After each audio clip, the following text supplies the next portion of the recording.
नमस्कार दोस्तों, स्वागत है आप सभी का जैसा हो ऑनलाइन क्लासेस पर। दोस्तों आज की क्लास में हम छत्तीसगढ़ आर्थिक सर्वेक्षण 2021-22 के बारे में चर्चा करेंगे।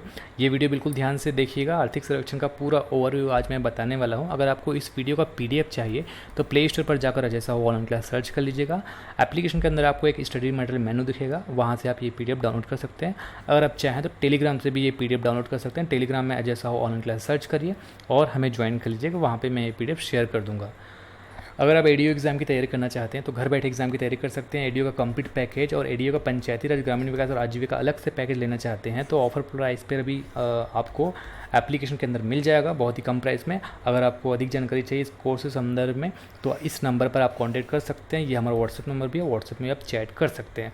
अगर आप पीएससी या फिर व्यापम के भी तैयारी कर रहे हैं तो आपको पूरा कंप्लीट होम पैकेज मिल जाएगा, मतलब आपको घर बैठे सब कुछ मिल जाएगा हमारे एप्लीकेशन की मदद से। और अगर आप सिर्फ एक सब्जेक्ट लेना चाहें, जैसे सिर्फ छत्तीसगढ़ जीएस लेना चाहें, इंडिया जीएस लेना चाहें, एप्टीट्यूड रीजनिंग लेना चाहें, वो भी एप्लीकेशन के अंदर अवेलेबल है। आप कोई भी सब्जेक्ट का डेमो देख सकते हैं और डेमो देखने के बाद अगर आपको अच्छा लगे तो कोई सा भी कोर्स ज्वाइन कर सकते हैं। कोर्स ज्वाइन करते समय कोई दिक्कत है या कोई डाउट रहेगा तो इस नंबर पर आप कॉन्टैक्ट कर सकते हैं। और एप्लीकेशन के अंदर चैट का भी ऑप्शन होता है, वहाँ पे भी आप चैट कर सकते हैं।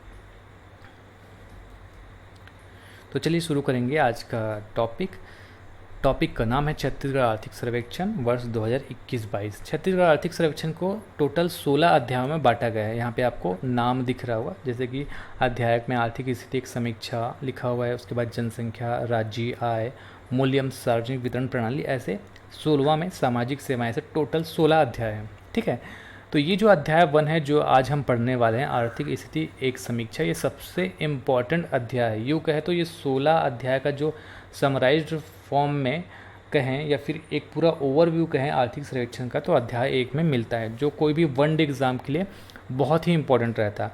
अगर आप पीएससी या फिर व्यापम के ऐसे कोई एग्ज़ाम जिसमें आर्थिक सर्वेक्षण का वेटेज ज़्यादा रहता है तब तो आपको पूरा 16 अध्याय अच्छे से पढ़ना पड़ेगा। लेकिन वन डे एग्ज़ाम के लिए क्या है, आप आर्थिक स्थिति की समीक्षा भी पढ़ेंगे तो भी आपका काफ़ी हद तक क्वेश्चन बनेगा ही बनेगा। ठीक है, तो ये जो अध्याय 1 है ये आपको कम्प्लीटली आज तो मैं फ्री पढ़ाने वाला हूँ, यूट्यूब पे मिल जाएगा। बाकी के जो अध्याय है वो आपको हमारे एप्लीकेशन के माध्यम से मिलेगा। ठीक है, तो आज का जो टॉपिक होगा वो होगा आर्थिक स्थिति एक समीक्षा। अगर आप छत्तीसगढ़ आर्थिक सर्वेक्षण पीडीएफ भी डाउनलोड करेंगे तो जो पैटर्न में लिखा रहेगा है ना, उसमें थोड़ा सा लेंदी पैटर्न में भी लिख देता है, तो उसको मैं सरल शब्दों में बताऊंगा और क्या क्या पढ़ना है उसको मैं स्पेशली बताऊंगा। और लास्ट में एमसीक्यूज़ भी प्रैक्टिस कराऊंगा, जहाँ पे आपको समझ जाएगा कि किस तरीके से क्वेश्चन पूछे जाते हैं और कैसे आपको पढ़ना है। तो लास्ट तक वीडियो एकदम ध्यान से देखेंगे। और आज का क्लास जो है बहुत ही इंपॉर्टेंट है। मैं 100% गारंटी के साथ कहता हूँ कि यहाँ से अगर आप आर्थिक सर्वेक्षण पढ़ेंगे तो आर्थिक सर्वेक्षण के आज की क्लास में 2 से 3 क्वेश्चन बिल्कुल बनेंगे ही बनेंगे। तो सबसे पहले पढ़ेंगे हम भारत के बारे में। और एक चीज़ भी मैं कहना चाहूँगा कि ये जैसे ये क्लास पढ़ेंगे और कोई भी बुक आप उठाकर पढ़ेंगे तो ये कंपेयर मत कीजिएगा कि बुक में अलग लिखा है, यहाँ पे अलग पढ़ाया जा रहा है। आज के टॉपिक का नाम है आर्थिक सर्वेक्षण। तो आर्थिक सर्वेक्षण में जैसा लिखा गया एज इट इज़ मैं वैसा ही पढ़ाने वाला हूँ। ठीक है, और यही आपको पढ़ना है। कोई बुक में क्या लिखा है, इंटरनेट में क्या लिखा है, इससे आपको कोई मतलब नहीं रखना है। सबसे पहले हम पढ़ने वाले हैं भारत के बारे में, क्योंकि आर्थिक सर्वेक्षण में सबसे पहले भारत के बारे में थोड़ा सा ओवरव्यू दिया जाता है, उसके बाद छत्तीसगढ़ के बारे में हम पढ़ते हैं। तो भारत के बारे में हम क्या पढ़ेंगे, जो भारत की आर्थिक स्थिति है वो 2020-21 में क्या थी, 21-22 में क्या थी, उसके बारे में बस थोड़ा सा ओवरव्यू पढ़ेंगे। भारतीय अर्थव्यवस्था की जो विकास दर थी, जो जीडीपी थी, उसमें ग्रोथ कितना देखा गया। तो आप सबको पता है 20-21 में कोरोना के कारण बहुत दिक्कतें थी, अर्थव्यवस्था का जो हालत था वो ख़राब था। तो उस समय जो है काफ़ी गिरावट देखा गया, -7.3%। लेकिन लेटेस्ट डेटा हमेशा पूछा जाता है, इसलिए आपको 2021-22 में फोकस करना है। 2021-22 में 9.2% वृद्धि दर्ज की गई है। ठीक है, और आर्थिक सर्वेक्षण में हम क्या पढ़ते हैं, आर्थिक सर्वेक्षण और बजट में थोड़ा बहुत अंतर आपको ध्यान में रखना है। बजट क्या होता है, आगे क्या क्या योजनाएं आएंगी, आगे क्या क्या काम करेंगे, उसके बारे में एक प्लान तैयार किया जाता है और उसका पूरा आय व्यय कितना होगा उसके बारे में जानकारी प्राप्त किया जाता है, वो होता है बजट। लेकिन आर्थिक सर्वेक्षण में पिछले साल क्या क्या हो गया था उसके बारे में हम पढ़ते हैं कि उसमें कितना पैसा हमको मिला है ना, क्या क्या काम हमने किया। तो कुछ इस तरीके से थोड़ा मोड़ा डिफरेंस आपको याद रखना है। उसके बाद आगे बढ़ते हैं। भारत वैश्विक परिदृश्य में सबसे युवा कार्यशील जनसंख्या वाला देश के रूप में उभरा है। हमारे देश में शहरीकरण में वृद्धि हुई है। ये कुछ इंपॉर्टेंट तो है नहीं, बस एक लाइन में पढ़ के बता देता हूँ। ग्रामीण विकास हो गया, विकेंद्रीकरण हो गया, महिला सशक्तिकरण हो गया, शहरीकरण हो गया, उन्नत स्वास्थ्य सुविधाएँ हो गया, और जो अंतरिक्ष प्रौद्योगिकी में विकास देखा गया, ये सब जो है अच्छे काम किए गए। 65% युवा जनसंख्या आदि विकास के वे सकारात्मक बिंदु हैं जो भारतीय अर्थव्यवस्था को सुदृढ़ आधार प्रदान करते हैं। मतलब भारत को जनरली हम कहते हैं कि सबसे ज़्यादा युवा जो है भारत में ही निवास करते हैं, तो ये जो युवा हैं वो भारत की अर्थव्यवस्था के लिए बहुत फ़ायदेमंद हैं और सुदृढ़ आधार प्रदान करते हैं। इस पूरे पेज में आपको यहाँ पे 9.2% जो देखा गया वृद्धि, ये वाला जो डेटा वो अच्छे से याद रखना है। अब हम बात करेंगे सीधे सीधे छत्तीसगढ़ में, है ना। तो छत्तीसगढ़ के बारे में थोड़ा सा ओवरव्यू पढ़ते हैं जो इकोनॉमिक्स में लिखा हुआ है। भारत का वन बाहुल्य एवं खनिज संपदा एवं कम जनसंख्या घनत्व वाला राज्य है। जनसंख्या घनत्व मतलब जैसे कि ये एरिया है तो इतने में, इस एरिया में कितने लोग निवास करते हैं। अगर 5 लोग निवास कर रहे हैं तो कम जनसंख्या घनत्व हो गया। अगर यहाँ पे 25 लोग निवास कर रहे हैं तो ये जनसंख्या घनत्व यहाँ पे ज़्यादा हो गया। तो छत्तीसगढ़ क्या है, वन बाहुल्य एवं खनिज संपदा वाला राज्य है और कम जनसंख्या घनत्व वाला राज्य है, ऐसा दिया हुआ है। जनसंख्या छत्तीसगढ़ का आर्थिक सर्वेक्षण 2021-22 के हिसाब से 2.55 करोड़ है और जनसंख्या के हिसाब से देश का 16वां बड़ा राज्य है, ऐसा इकोनॉमिक सर्वे में लिखा हुआ है। भारत की कुल जनसंख्या का 2.11% छत्तीसगढ़ में निवास करता है। ठीक है, भारत की कुल जनसंख्या का 2.11%। छत्तीसगढ़ राज्य में लिंगानुपात क्या होता है, 1000 पुरुषों में जो महिलाओं की संख्या है ना, वो चीज़ होता है लिंगानुपात। तो राज्य में लिंगानुपात है 991 है ना, और लिंगानुपात के संदर्भ में भारत में 5वां स्थान है छत्तीसगढ़ का। शहरी क्षेत्र में लिंगानुपात और ग्रामीण क्षेत्र में लिंगानुपात अगर आपको डिटेल में पूछा जाए तो याद रखेंगे, शहरी क्षेत्र में लिंगानुपात है 956 और ग्रामीण क्षेत्र में लिंगानुपात है 1001। यहाँ पे 1000 पुरुषों में 1001 महिलाएं, मतलब महिलाओं का जो अनुपात है वो ज़्यादा है। राज्य की जो साक्षरता दर है 70.3%। छत्तीसगढ़ राज्य की साक्षरता दर 70.3% है। और शिशु मृत्यु दर जो है, जब छत्तीसगढ़ बना उस समय जब रिपोर्ट आया था 2001 में, तब शिशु मृत्यु दर था 77 प्रति 1000। शिशु मृत्यु दर क्या होता है, 1000 बच्चों का जो जन्म होता है उसमें से कितने बच्चों का जो है जन्म के दौरान मृत्यु होता है, वो जो दर होता है वो शिशु मृत्यु दर कहलाया जाता है ना। 1000 बच्चों में कैलकुलेट किया जाता है। तो 2001 में 77 प्रति 1000 थी, जो वर्तमान में घटकर 2019 में कितना हो गया, 40 हो चुकी। तो छत्तीसगढ़ में शिशु मृत्यु दर वर्तमान में कितना है, 40। इसी प्रकार जो है जन्म दर हो गया, मृत्यु दर हो गया, और मातृत्व दर में जो है प्रदेश में कमी देखी गई है, और जो स्वास्थ्य सुविधाएं हैं उसमें सुधार देखा गया है। राज्य में जन्म दर, मृत्यु दर और मातृत्व मृत्यु दर में कमी देखी गई है। ठीक है, मातृत्व मृत्यु दर की अगर हम बात करें तो मातृत्व मृत्यु दर क्या होता है, 1 लाख प्रति जीवित जन्मों पर कितने बच्चों का, कितने माताओं का देहांत हो जाता है, वो चीज़ होता है मातृ मृत्यु दर, है ना।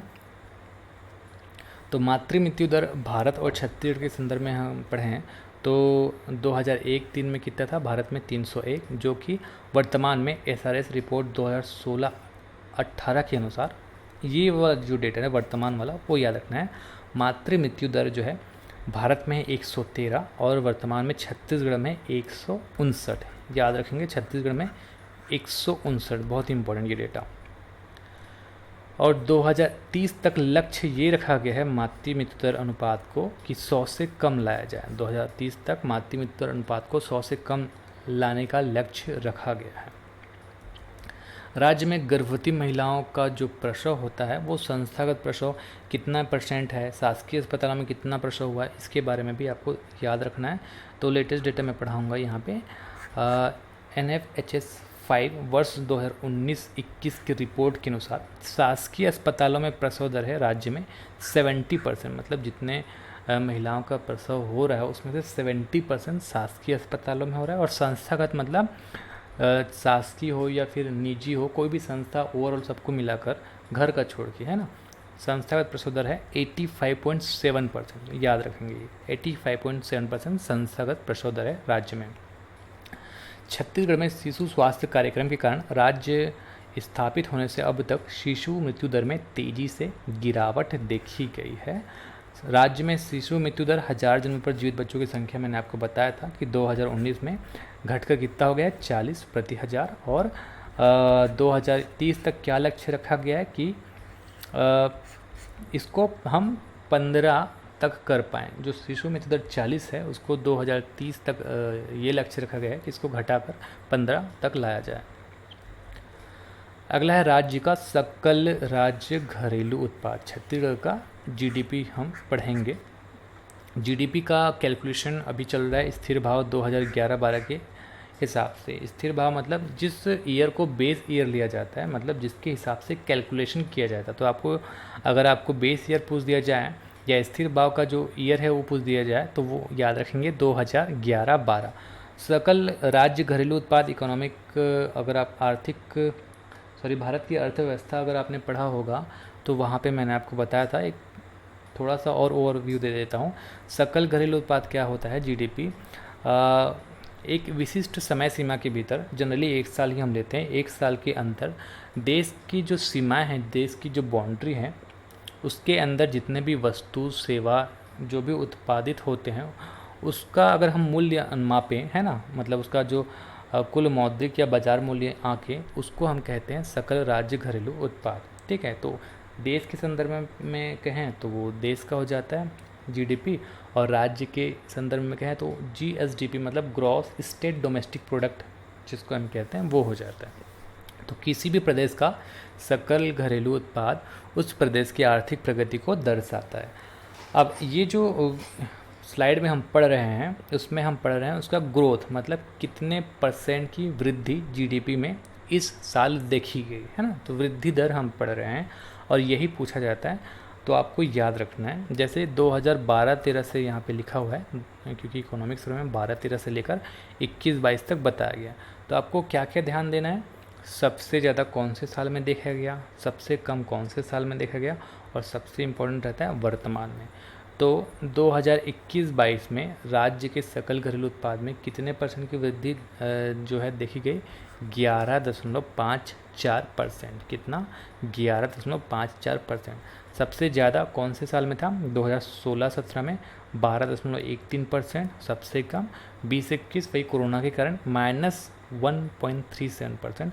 और 2012-13 से लेकर 21-22 तक अगर हम पूरा औसत निकालें तो औसत वृद्धि दर है 5.92%।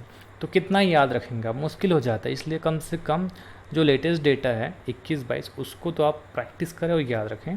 कितना है, 11.54%। फिर अगला है सकल राज्य घरेलू उत्पाद जो हमने पढ़ा, उसमें अब हम पढ़ेंगे क्षेत्रवार हिस्सेदारी, है ना। जैसे हम 3 क्षेत्र के बारे में पढ़ते हैं, कृषि क्षेत्र हो गया, उद्योग क्षेत्र हो गया, सेवा क्षेत्र हो गया।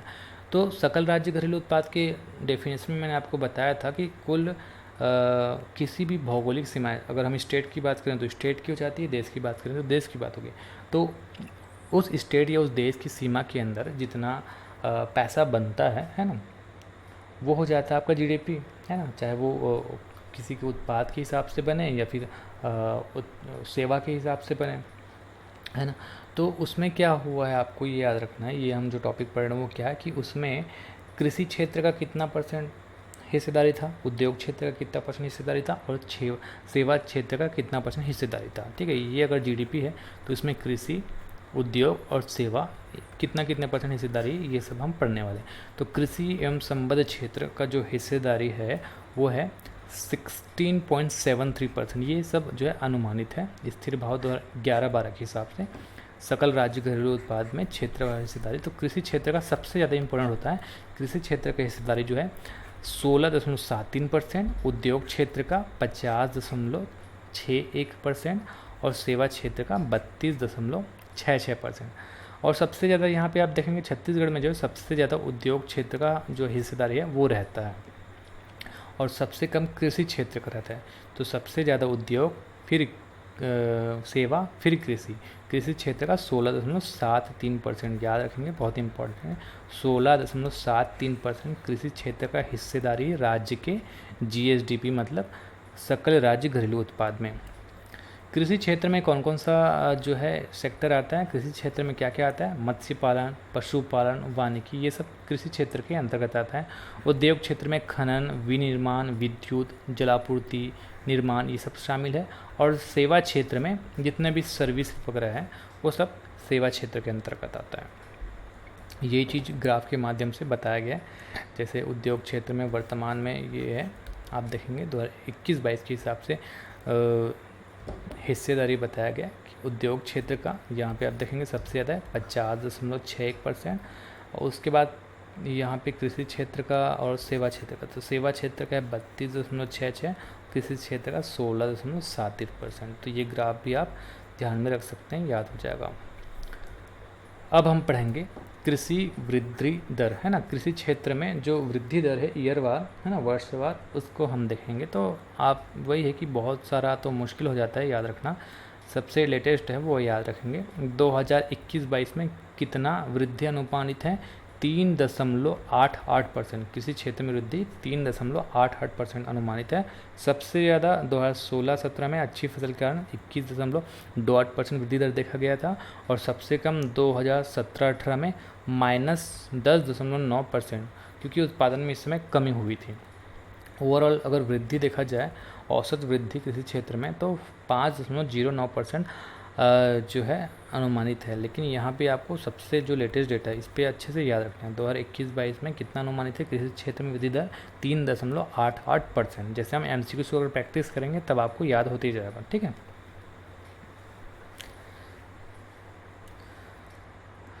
यहाँ पे जो चीज़ हमने पढ़ लिया वही लिखा है, कृषि क्षेत्र में हिस्सेदारी जो है 11-12 में 18.10% थी, लेकिन वर्तमान में मैंने आपको पढ़ा है 16.73%।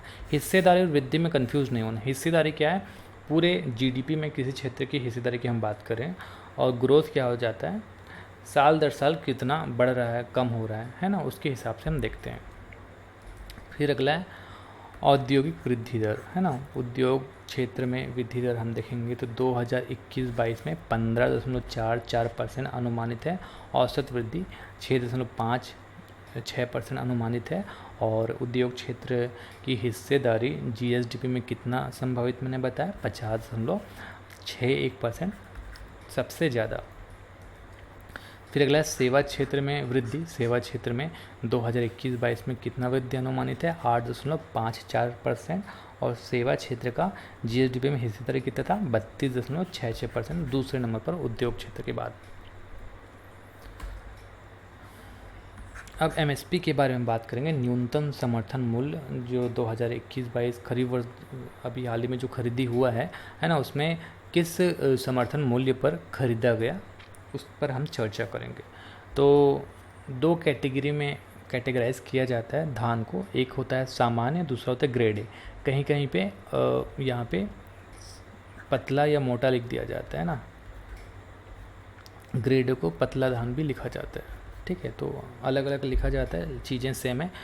तो न्यूनतम समर्थन मूल्य के बारे में आपको याद रखना है कि जिस मूल्य पर जो है, जो मार्कफेड है, छत्तीसगढ़ का जो धान उपार्जन की जो संस्था है, मतलब धान खरीदने की जो संस्था है, उसका नाम है मार्कफेड। तो मार्कफेड किसानों से जिस मूल्य पर धान खरीदती है वो होता है समर्थन मूल्य। तो समर्थन मूल्य, कितना समर्थन मूल्य था छत्तीसगढ़ में, उसके हिसाब से आप क्या रखना है। वैसे समर्थन मूल्य भारत सरकार जारी करता है। और MSP समर्थन मूल्य जो है, मिनिमम सपोर्ट प्राइस, वो 2021-22 में सामान्य धान का था 1940 प्रति क्विंटल, और धान ग्रेड ए का था 1960 प्रति क्विंटल, ठीक है। तो यहाँ पे 20 रुपये का फ़र्क है, 1940 1960 ऐसा ही याद रख सकते हैं आप। धान बेचने के लिए कितने किसानों ने पंजीकरण कराया था, 20.53 लाख किसानों ने समर्थन मूल्य पर धान खरीदी का कार्य किया, है ना। मतलब धान खरीदा गया इतने लोगों से, 20.53 लाख किसानों से समर्थन मूल्य पर धान खरीदी का कार्य किया गया। समर्थन मूल्य पर धान खरीदी की जो मात्रा थी वो 92.02 लाख टन थी, है ना। 92.02 लाख टन जो धान है समर्थन मूल्य पर खरीदा गया। कितना मूल्य देकर, 17,240.59 करोड़ भुगतान कर 92.02 लाख टन धान किसानों से, कितने किसानों से, 20.53 लाख किसानों से खरीदा गया। मक्का खरीदी में कुल 2,916.85 टन मक्का को खरीदा गया और 539.61 लाख का भुगतान किया गया। अब अगला टॉपिक है उचित मूल्य की दुकान। उचित मूल्य की जो दुकान है वो शहरी क्षेत्र में कितने संचालित है, ग्रामीण क्षेत्र में कितने संचालित है, ये आपको याद रखना। शहरी क्षेत्र में 1535, 1535 ऐसे याद रख लेना, और ग्रामीण क्षेत्र में 11,709 उचित मूल्य की दुकान संचालित है। कुल राशन कार्ड राज्य में वर्तमान में कितना प्रचलित है, 68 लाख, 68.92 लाख ऐसे याद रखेंगे। अब अगला टॉपिक है छत्तीसगढ़ की राजस्व प्राप्तियाँ। सरकार अपने संसाधन से जो पैसा प्राप्त करता है, इन शॉर्ट अगर हम उसको बोले तो वो सरकार का जो है राजस्व प्राप्ति के तरीके हो गए। तो इस तरीके से टोटल कुल कितना राजस्व प्राप्त किया गया, उसमें कितना वृद्धि देखा गया, ये अगला टॉपिक है। तो वर्ष 2021-22 में कुल राजस्व प्राप्तियों में कितना वृद्धि हुआ, 16.07%, और कितना करोड़ राजस्व प्राप्त में अनुमान लगाया गया है, 69,325 करोड़ रुपए। कुल कर राजस्व में वृद्धि मतलब जो राजस्व है वो अलग अलग क्षेत्र से बटोरा जाता है। तो एक क्षेत्र हो जाता है कर मतलब टैक्स, ठीक है। सबसे ज़्यादा राजस्व कर क्षेत्र से ही आता है, इसलिए कर क्षेत्र का राजस्व भी अलग से बताया जाता है और ये थोड़ा सा महत्वपूर्ण हो जाता है, तो इसको भी याद रखेंगे। कुल कर राजस्व में वृद्धि 17.11% अनुमानित है, और कुल कर राजस्व में कुल राजस्व प्राप्ति में कर राजस्व का जो योगदान है आधे से भी ज़्यादा है। अगर आप देखेंगे तो 61.05%। तो कुल राजस्व प्राप्ति में कर राजस्व का योगदान 61.05% है, ठीक है। ये याद रखेंगे आप, ये इम्पोर्टेंट है। तो ये हो गई कर राजस्व की बात। और गैर कर राजस्व में अगर हम देखा जाए, गैर कर राजस्व में सबसे ज़्यादा किसका योगदान रहता है, तो गैर कर राजस्व में केंद्र सरकार से जो अनुदान प्राप्त होता है उसका जो योगदान है वो सबसे ज़्यादा होता है। वित्तीय वर्ष 2021-22 में गैर कर राजस्व 30,900 करोड़ अनुमानित है, जिसमें से केंद्रीय सरकार से 21,650 करोड़ प्राप्त होना अनुमानित है। फिर अगला है जो ये राजस्व आया वो कितना अनुमानित है और कितना खर्चा अनुमानित है। अगर खर्चा ज़्यादा आय कम है तो घाटा होता है, तो राजस्व घाटा कितना दर्शा रहा है ये हम देखेंगे। तो राजस्व प्राप्ति तो यहीं पे मैंने आपको बता दिया था, राजस्व प्राप्ति 69,325 करोड़ अनुमानित है। राजस्व व्यय 83,027 करोड़ अनुमानित है। तो यहाँ पर आप देखेंगे व्यय ज़्यादा है, प्राप्ति कम है, तो हो क्या रहा है, घाटा हो रहा है। तो राजस्व घाटा है, पिछले साल राजस्व आधिक्य हुआ था लेकिन इस बार घाटा है। तो राजस्व घाटा कितना है, 3,702 करोड़, 3,702 करोड़।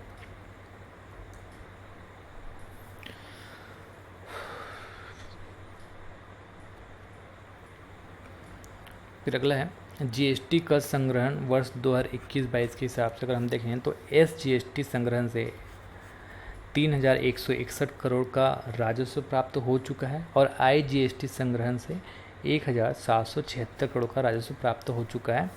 और ये इतना इम्पोर्टेंट है नहीं, बस एक बार आपको मैं पढ़ा देता हूँ वन लाइनर की तरह, इसको एक बार बस सुन लो, ये इतना इम्पोर्टेंट है नहीं, ठीक है। साथ ही क्षतिपूर्ति के रूप में राज्य को 633.82 करोड़ का राजस्व प्राप्त हुआ। देखिए जब जीएसटी आया था तो एक वादा भी किया गया था कि अगर जीएसटी से किसी स्टेट को मतलब सही तरीके से जो पहले पैटर्न में कर लेने का जो प्रथा चल रहा था, अगर जीएसटी लाने पे अगर किसी स्टेट को दिक्कत होगा या नुकसान होगा तो उसकी क्षतिपूर्ति की जाएगी। तो उस क्षतिपूर्ति के हिसाब से कुछ जो अमाउंट है वो केंद्र सरकार से मिलता है। तो ये जो क्षतिपूर्ति है कितना मिला, 633 करोड़ मिला। और ये सब शायद ही पूछा जाए, इतना खास इम्पोर्टेंट नहीं है, एक बार पढ़ के याद रख सकते हैं। अब अगला जो डेटा है ये इम्पोर्टेंट है, राज्य की बैंकिंग गतिविधियाँ जून 2021 की स्थिति तक बताया गया है आर्थिक सर्वेक्षण में। तो बैंकिंग गतिविधियों में निरंतर वृद्धि हो रही है। बैंकों की संख्या सबसे इम्पोर्टेंट है, राज्य में कुल बैंकों की संख्या 47। इन बैंकों की जो कुल शाखाओं की संख्या वो है 3,136, 3136 ऐसे याद रख लेना। कुल एटीएम की संख्या 3320, 3,320। इसमें टोटल कितना पैसा जमा है, 1,92,324 करोड़ रुपए कुल जमा है। कुल जमा तो इतना याद रखने की ज़रूरत नहीं है, आप बैंकों की संख्या याद रखें, शाखाओं की संख्या याद रखें, ये दोनों सबसे इंपॉर्टेंट है। चाहो तो एटीएम की संख्या याद रखें 3320। प्राथमिक क्षेत्र में आवंटित ऋण आवंटित कितना हुआ ये भी आप याद रखेंगे। तो जितना आवंटित ऋण हुआ उसमें से कितना परसेंट ग्रोथ देखा गया। प्राथमिक क्षेत्र में आवंटित ऋण में 6.44% की वृद्धि देखी गई। प्राथमिक क्षेत्र मतलब कृषि क्षेत्र हो गया जैसे, है ना। प्राथमिक क्षेत्र में मतलब कृषि क्षेत्र में कितना ऋण आवंटित किया गया, इसके बारे में थोड़ा पूछ लिया जाता है। तो प्राथमिक क्षेत्र में आवंटित ऋण है 6.44%, ये वृद्धि है ना। विपणन संघ द्वारा प्रदेश में कार्यरत कुल 2058 प्राथमिक कृषि साख समितियां के माध्यम से धान उपार्जन का कार्य किया जा रहा है। तो कुल प्राथमिक कृषि साख समितियों की संख्या भी पूछा जाता है कितना है, 2058, 2058 इसे याद रख लेना। सभी धान उपार्जन केंद्र कंप्यूटराइज्ड है। अब हम बात करेंगे कृषि उपज मंडियों के बारे में। तो राज्य में वर्तमान में टोटल कितने कृषि उपज मंडियाँ 69 और उप मंडियाँ कितना है 118, दोनों याद रखेंगे। कृषि उपज मंडी है 69 69 और उप मंडी है 118। क्या क्या सिंचाई योजना है राज्य में। वृहद सिंचाई योजना कितना है 8 और मध्यम सिंचाई योजना 37, लघु सिंचाई योजना 2470, नलकूप योजना 30, एनीकट और स्टापदेन ये है 806। लेकिन सबसे ज़्यादा इंपॉर्टेंट है वृहद सिंचाई योजना कितना है 8। तो ये है निर्मित, लेकिन निर्माणाधीन भी अगर पूछा जाए तो निर्माणाधीन सिंचाई योजना कितना है। वृहद सिंचाई योजना 4, मध्यम सिंचाई योजना 1, लघु सिंचाई योजना 333, नलकूप योजना 1, एनीकट स्टापदेन 161। ठीक है, तो ये आप ध्यान में रख सकते हैं। आगे बढ़ते हैं। अगला टॉपिक है पशु प्रजनन सुविधाएँ। टोटल राज्य में कितने कृत्रिम गर्भधान केंद्र है। टोटल 22 कृत्रिम गर्भधान केंद्र है। हिमीकृत वीर कृत्रिम गर्भधान उपकेंद्र है 248। पशु चिकित्सालय इंपॉर्टेंट है। कृत्रिम गर्भधान केंद्र और पशु चिकित्सालय इसको याद रखेंगे, है ना। पशु चिकित्सालय है 341 और पशु औषधालय है 829। इसके अलावा राज्य में कुल जल क्षेत्र, जो जितना जल क्षेत्र है राज्य में उसमें से 94.38 जो जल क्षेत्र है उसको मछली पालन के अनुकूल बनाया जा चुका है, मतलब मछली पालन के लायक बनाया जा चुका है 94.38% जल क्षेत्र को। फिर अगला है गोधन न्याय योजना। इसमें उतना कुछ खास है नहीं, वैसे एक दो लाइन पढ़ के बता देता हूँ। गोधन न्याय योजना के तहत नगरीय प्रशासन विकास विभाग के द्वारा 21,647 पशुपालकों से 13,40,415 क्विंटल गोबर की खरीदी की जा चुकी है। और वर्तमान में कितना क्विंटल वर्मी खाद बनाया गया, कितना कंपोस्ट खाद बनाया गया, क्या क्या काम किया गया है सब लिखा गया है, लेकिन ये उतना कुछ खास इंपॉर्टेंट है नहीं, इसको हम स्किप कर सकते हैं। आगे बढ़ते हैं। अगला टॉपिक है खनिज का उत्पादन। ये टॉपिक जो है वो इम्पोर्टेंट होता है कि कोयला का कितना उत्पादन हुआ, लौह का कितना उत्पादन हुआ, ये सब जो पूछा जाता है। तो खनिज उत्पादन मार्च 2021 की स्थिति में अगर हम बात करें तो सबसे ज़्यादा कोयले का उत्पादन होता है छत्तीसगढ़ में। कोयला का उत्पादन हुआ 1,57,477 टन, जितना भी है ये 1000 टन में। तो सबसे ज़्यादा उत्पादन नंबर 1 कौन है, कोयला। उसके बाद कौन है आपका लोहा, ठीक है। उसके बाद है चूना। तो लौह अयस्क का जो उत्पादन हुआ वो है 37,707 टन। अब आप थोड़ा सा ट्रिक लगा के याद ऐसे कर सकते हैं कि अगर आप देखेंगे तो सबके उत्पादन में 7 जो संख्या है वो ज़्यादा दिख रहा है। इकाई में तो देखेंगे तो यहाँ भी 7 है, यहाँ भी 7 है, यहाँ भी 7 है। तो थोड़ा बहुत अगर ऐसा ध्यान में रखेंगे तो क्वेश्चन जो है आपसे बनने लग जाएगा, है ना। कोयले का उत्पादन है, यहाँ पे देखिए डबल 7, यहाँ पे भी 7 7 7 दिख रहा है, यहाँ पे भी 2 7 दिख रहा है। तो 7 ऐसा कुछ याद रख लेना आप, ठीक है। बॉक्साइड में भी आप देखेंगे तो सामने 7 है, 3 में देखेंगे तो दूसरे नंबर पर 7 है। एक आध वर्ड भी याद रख लोगे तो याद हो जाता है ना। कोयला का लगभग 1.5 लाख हज़ार टन, इसलिए याद रख सकते हो 1.5 लाख टन, है ना। लोहा का है 37,707,000 टन। चूना पत्थर का है 35,570 टन। बॉक्साइड का 720,000 टन और टीन का 13,673 किलोग्राम, ये केजी में है। और छत्तीसगढ़ इकलौता ऐसा राज्य है जो टीन का उत्पादन करता है। विगत वर्ष 2020-21 में खनिजों से कितना आय हुआ उसके बारे में हम चर्चा करते हैं। खनिज को 2 भागों में बांट दिया जाता है मुख्यतः। एक होता है मुख्य खनिज जैसे कोयला, लोहा, चूना पत्थर जो हमने पढ़ा। दूसरा हो जाता है गौण खनिज, मतलब छोटे मोटे खनिज जो जो मुख्य खनिज से अलग होते हैं। तो अगर ओवरव्यू देखा जाए तो मुख्य खनिजों से जो आय हुआ है छत्तीसगढ़ को वो हुआ है 4,676 करोड़, और गौण खनिज से जो आय हुआ है वो है 260 करोड़। पूछा जाता है, कई बार ऐसे भी पूछा जाता है कि गौण खनिज से कितना आय हुआ, मुख्य खनिज से कितना आय हुआ, है ना, इसलिए इसी तरीके से आपको याद रखना है। खनिज राजस्व जितना भी होता है उसमें सबसे बड़ा योगदान रहता है, यहाँ पे आप देख सकते हैं, कोयला और लोहा, है ना, लोहा और कोयला का सबसे ज़्यादा योगदान होता है छत्तीसगढ़ में।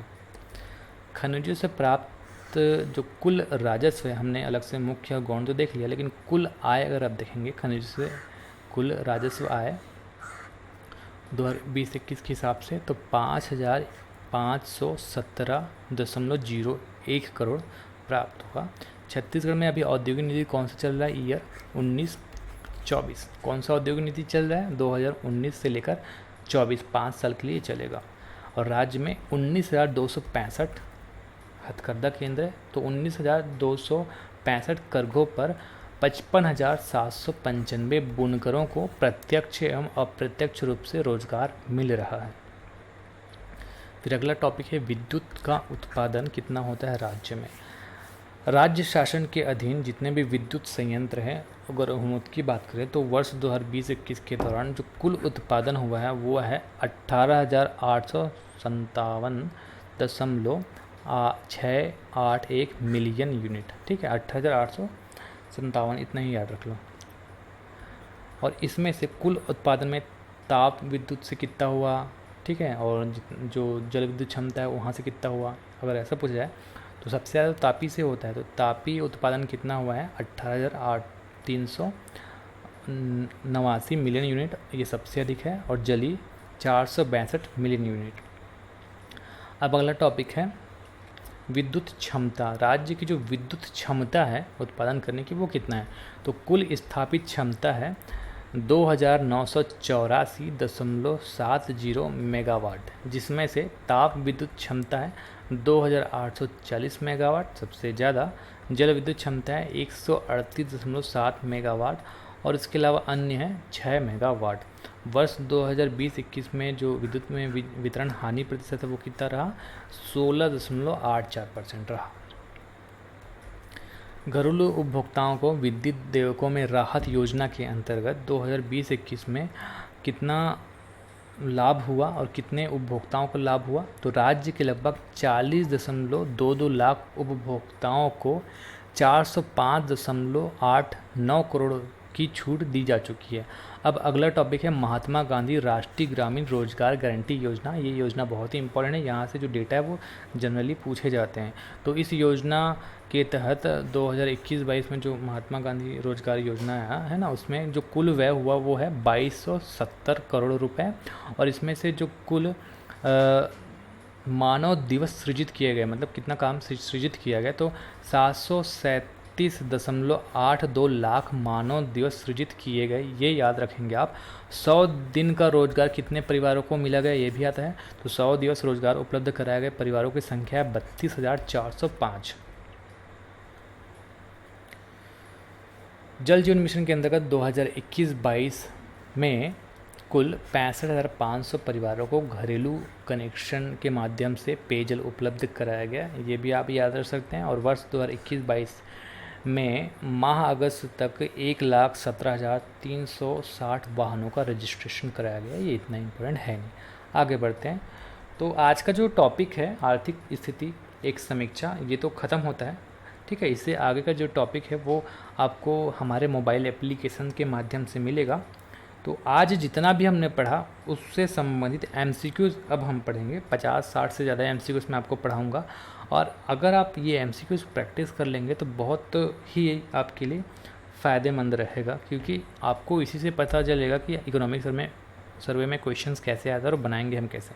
तो पहला क्वेश्चन है, वर्ष 2021-22 में भारतीय अर्थव्यवस्था की विकास दर में कितने % की वृद्धि दर्ज की गई। तो सबसे पहले ये मैंने आपको यहाँ पे बताया था 9.2% वृद्धि दर्ज की गई, और इससे पहले 7.3% था, कोरोना के कारण कम था। छत्तीसगढ़ की जनसंख्या कितना है, छत्तीसगढ़ की जनसंख्या 2.55 करोड़। जनसंख्या के अनुसार सबसे बड़े राज्य में छत्तीसगढ़ कौन सा नंबर है, छत्तीसगढ़ का 16वां नंबर है। छत्तीसगढ़ की कुल जनसंख्या जो है भारत की कुल जनसंख्या के कितने परसेंट है, और मतलब इस तरीके से समझ लेंगे कि भारत की कुल जनसंख्या कितना परसेंट जो है छत्तीसगढ़ में निवास करती है, 2.11%। छत्तीसगढ़ राज्य का कुल लिंगानुपात है 991, और राज्य में लिंगानुपात में छत्तीसगढ़ राज्य का भारत में कौन सा स्थान है, ऐसा पूछा जाए तो भारत में 5वां स्थान है। छत्तीसगढ़ में शहरी क्षेत्र में लिंगानुपात है 956, और ग्रामीण क्षेत्र का जो लिंगानुपात है छत्तीसगढ़ का वो है 1001। इसमें महिलाओं की संख्या ज़्यादा है पुरुषों से। छत्तीसगढ़ राज्य की साक्षरता दर है 70.3%। वर्ष 2001 में छत्तीसगढ़ की शिशु मृत्यु दर कितनी थी प्रति हज़ार में, तो 2001 में 77 था, जो कि वर्तमान में कम होकर कितना हो गया, वर्तमान में शिशु मृत्यु दर अभी 40 हो गया। इससे पहले 41 था, अब 40 हो गया है, और इसको लक्ष्य रखा गया 2030 तक कम करने का 15 तक। भारत में मातृ मृत्यु दर जो है वो कितनी है, भारत में है 113, छत्तीसगढ़ में 159 है। छत्तीसगढ़ में मातृ मृत्यु दर कितना है, 159। वर्ष 2030 तक मातृ मृत्यु दर अनुपात को कितना कम लाने का लक्ष्य किया गया है, 100 से कम, और क्योंकि ये 1 लाख में मापा जाता है, ठीक है, 1 लाख में मापा जाता है। और शिशु मृत्यु दर का जो लक्ष्य कितना रखा गया है 2030 तक 15, वो 1000 में मापा जाता है। राज्य में संस्थागत प्रसव दर 2019-21 की रिपोर्ट के अनुसार कितना है, ये हुआ गया अभी 85.7% बढ़कर। राज्य में वर्ष 2030 तक शिशु मृत्यु दर को कितने प्रति हज़ार लाने का लक्ष्य किया गया है, 15 प्रति हज़ार लाने का लक्ष्य रखा गया है। वर्ष 2021-22 में छत्तीसगढ़ राज्य के सकल राज्य घरेलू उत्पाद मतलब जीएसडीपी में कितने प्रतिशत की वृद्धि दर्ज की गई, 11.54% की वृद्धि दर्ज की गई। इसमें कृषि एवं संबद्ध क्षेत्र की हिस्सेदारी कितने प्रतिशत थी जीडीपी में, तो छत्तीसगढ़ की जीडीपी में कृषि क्षेत्र की हिस्सेदारी तीनों क्षेत्र में सबसे कम 16.73%, और उद्योग क्षेत्र की हिस्सेदारी सबसे ज़्यादा 50, लगभग आधा है ना, 50.61%, और सेवा क्षेत्र की हिस्सेदारी उद्योग के बाद सेकंड नंबर में ये था 32.66%। वर्ष 2021-22 में कृषि क्षेत्र में कितने परसेंट की वृद्धि अनुमानित है, कृषि क्षेत्र में 3.88% की वृद्धि अनुमानित है। वर्ष 2021-22 में उद्योग क्षेत्र में कितने परसेंट की वृद्धि अनुमानित है, उद्योग क्षेत्र में 15.44% की वृद्धि अनुमानित है, और सेवा क्षेत्र में 8.54% की वृद्धि अनुमानित है। वर्ष 12-13 से लेकर 21-22 तक कृषि क्षेत्र में औसत वृद्धि कितनी देखी गई, तो औसत वृद्धि सबका मैं याद रखने की जरूरत नहीं, लेकिन कृषि क्षेत्र का पढ़ लेना। कृषि क्षेत्र में औसत वृद्धि 5.09% देखी गई। वर्ष 2021-22 खरीदी के दौरान धान्य सामान्य मतलब मोटा धान का जो समर्थन मूल्य कितना रखा गया था, 1940 रुपये प्रति क्विंटल, और पतला का इससे 20 रुपये बढ़ा देना है ना, ग्रेड ए का 1960 रुपये प्रति क्विंटल। खरीफ वर्ष 2020-21 में कितने किसानों से समर्थन मूल्य पर धान खरीदा गया, 20.53 लाख किसानों से। खरीफ वर्ष 2020-21 के दौरान कुल कितने टन धान समर्थन मूल्य पर खरीदा गया, 92.02 लाख टन। इस वर्ष किसानों से कुल कितने टन मक्का खरीदी की गई, 2916 टन। छत्तीसगढ़ राज्य में शहरी क्षेत्र में उचित मूल्य की दुकान कितना संचालित है, शहरी क्षेत्र में कम है, ग्रामीण क्षेत्र में ज़्यादा है। शहरी क्षेत्र में 1535, जबकि ग्रामीण क्षेत्र में 11,000 है ना। ग्रामीण क्षेत्र में कितना है उचित मूल्य की दुकान, 11,709। राज्य में कुल राशन कार्ड वर्तमान में कितना है, तो प्रचलित राशन कार्ड की संख्या राज्य में 68.92 लाख। वर्ष 2021-22 में कुल राजस्व प्राप्ति कितना अनुमानित है, 79,325 करोड़। और वर्ष 2021-22 में कुल राजस्व प्राप्तियों में वृद्धि कितना अनुमानित है, 16.07%। वित्तीय वर्ष 2021-22 में कर यहाँ पे है के लिए राजस्व व्यय है ना, राजस्व व्यय कितना अनुमानित है, राजस्व व्यय अनुमानित है 83,000। ये आपका आय हो गया 79,000 और ये आपका व्यय हो गया 83,000। इसलिए यहाँ पे घाटा आपको याद रखना है कि राजस्व घाटा है वो हुआ है क्योंकि आय कम व्यय ज़्यादा हुआ, तो राजस्व घाटा कितना है, 3,702 करोड़। वर्तमान में राज्य में कुल बैंकों की संख्या कितनी है, 47, और कुल शाखाओं की संख्या है आपका 3136। छत्तीसगढ़ में 36 से याद रखना, 31 36। वर्तमान में कुल एटीएम की संख्या है 3320। वर्तमान राज्य में कुल प्राथमिक कृषि साख समिति कितना है 2058। प्राथमिक क्षेत्र में आवंटित ऋण में कितने परसेंट की वृद्धि देखी गई 6.44% की। राज्य में वर्तमान में कार्यरत कुल कृषि मंडियाँ कितना है 69 और उप मंडियाँ अगर सामने उप लिखा होगा तो 118। अगला क्वेश्चन वही है, राज्य में वर्तमान में कार्यरत कृषि उप मंडियाँ कितना है 118। वर्तमान में राज्य में कुल कितने वृहद सिंचाई योजनाएं निर्मित हैं 8 निर्मित है और निर्माणाधीन कितना है 4। कुल कितनी वृहद सिंचाई योजनाएं निर्माणाधीन है 4। राज्य में कुल कृत्रिम गर्भधारण केंद्र कितना है 22। राज्य में कुल पशु चिकित्सालय कितना है 341। राज्य में कुल जल क्षेत्र कितना, ऐसा जल क्षेत्र जिसमें मछली पालन के लिए उस जल क्षेत्र को विकसित किया जा चुका है तो 94% है, 94.38% जल क्षेत्र।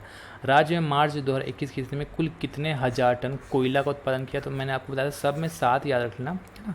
तो यहाँ पे देखो 7, ये 1,57,417 टन। राज्य में कितने हजार टन लौह अयस्क का उत्पादन किया गया, राज्य में 37,707 टन का उत्पादन किया गया।